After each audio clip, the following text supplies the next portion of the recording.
बिस्मिल्लाहिर्रहमानिर्रहीम। जब आप हज या उम्रह के लिए जाते हैं तो वहाँ पे लोकल आप जगहों के ज़ियारत के लिए भी निकलते हैं।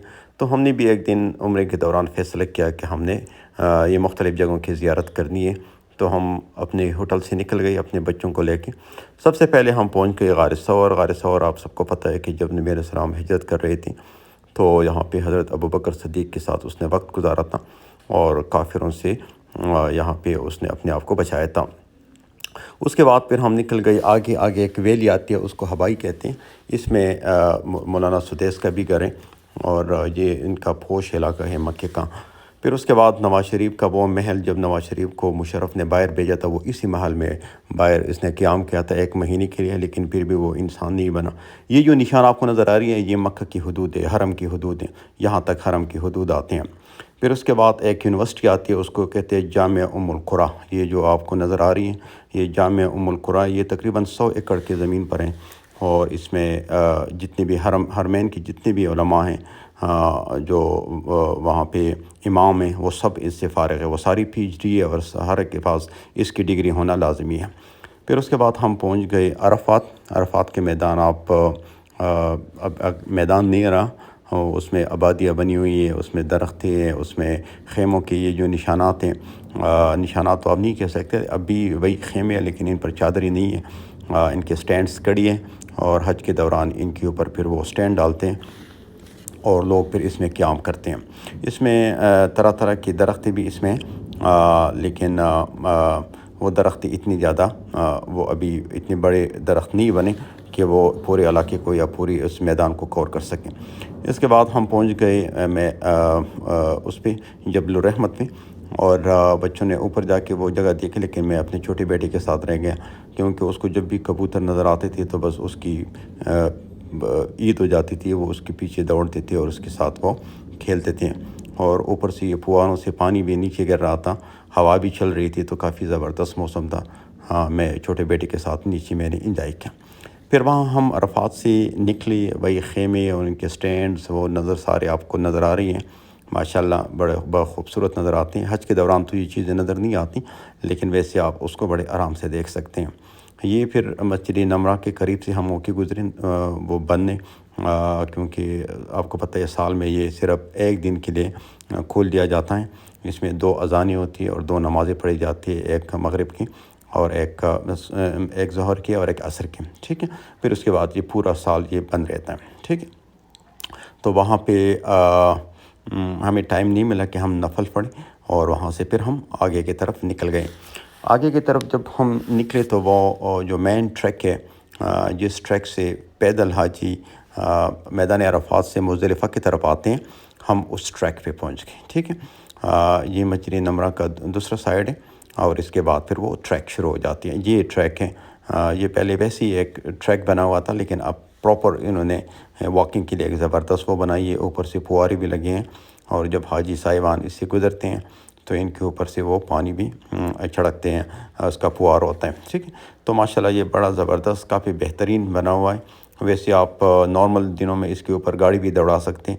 हमने भी थोड़ी सी गाड़ी इसके ऊपर दौड़ाई और इसको थोड़ा सा एंजॉय किया, लेकिन हज के दौरान इस पर सिर्फ आप पैदल जा सकते हैं।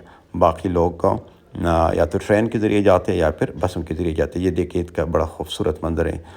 फिर उसके बाद हम आगे निकल गए और ये नहर ज़ुबैदा, ये जो तकरीबन 1400 साल 1000 साल पुरानी आप कह सकते हैं, ये बादशाह हारून रशीद जो कि इराक़ के बादशाह थी और उसकी बीवी ने ये बनाया था। इसको नहर ज़ुबैदा कहते हैं कि इसमें तकरीबन 5 लाख लोगों ने इसमें काम किया और इराक़ से मक्का के लिए जो साफ़ पानी और मीठा पानी आया करता था वो इस नहर के ज़रिए आया करता था।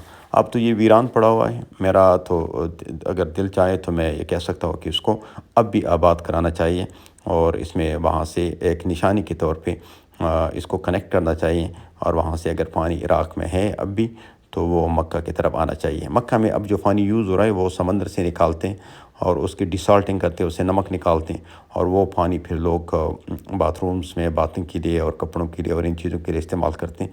पीने के लिए तो आम तौर पे अब भी ये लोग वो इस्तेमाल करते हैं, मिनरल वाटर इस्तेमाल करते हैं। तो नहर ज़ुबैदा से होते हुए हम आके मुज़दलिफ़ा की तरफ पहुँचे और मुज़दलिफ़ा से फिर हम मिना की तरफ पहुँच गए, ठीक है। یہ آپ دیکھ سکتے ہیں، یہ وہ اسٹیشن ہے مینا کی جہاں پہ حاجی واپس آتے ہیں یا مینا سے عرفات کی طرف جاتے ہیں۔ یہ جو سٹارٹ میں خیمے شروع ہو جاتے ہیں مزدلفہ کی طرف، جو مینا کے خیمے یا مزدلفہ کی طرف سٹارٹ میں، اس کو وادی موثر کہتے ہیں۔ یہ وہ جگہ ہیں جہاں پہ ابرہہ کا جو لشکر جو جو کعبہ کو گرانے کے لیے وہ آ رہے تھے، تو اللہ نے اس جگہ پہ ان کو تباہ کیا۔ مین جو اس کی حدود ہے وہ یہاں سے شروع ہو جاتی ہیں۔ اس کی جو پیچھے وہ جگہ، یہ جو گرین بورڈ لگا ہوا ہے، ادھر سے مینا کے پراپر حدود شروع ہو جاتے ہیں، ٹھیک ہے۔ باقی جو پیچھے والا جگہ ہے وہ بھی مینا میں آتا ہے، لیکن وہ مزدلفہ کے زیادہ قریب ہے۔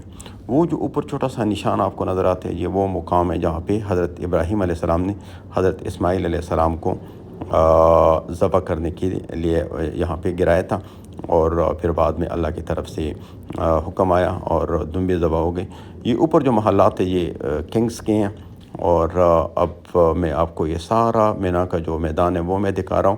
ہاں، اب تو اس میں بلڈنگز بننا شروع ہو گئی ہیں، کوئی 9 to 10 سٹوریز اس میں بلڈنگ بنے گی، اور اس میں سارے حاجیوں کو ہو سکتا ہے کہ 2030 تک پھر مینا میں یہ میدان اور یہ خیمے، یہ ساری چیزیں یہ لوگ گرائیں گے، اور اس کی جگہ پہ یہاں پہ پھر بلڈنگز ہوں گی، تو حج صاحبان پھر بلڈنگ میں رہے گی۔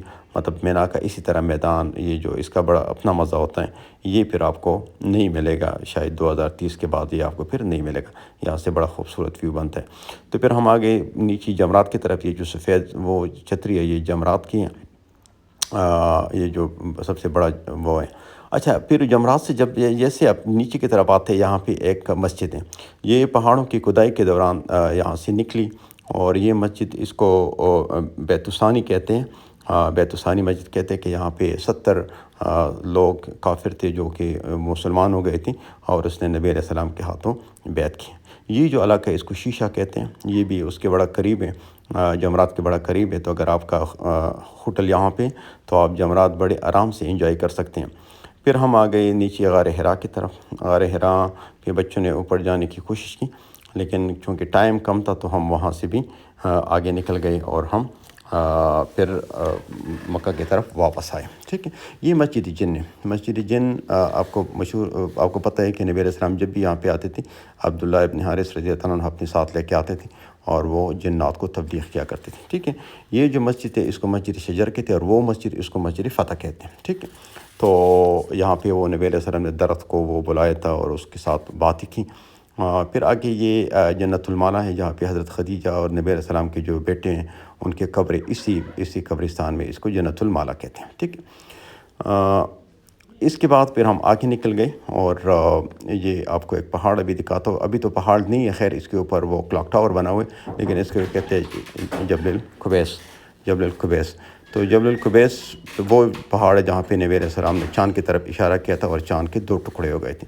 پھر ہم آگے نیچے، اور یہ النبی گیٹ ہے جس پہ نبی نے علیہ السلام حرم میں آتے تھے۔ شکریہ، اللہ حافظ۔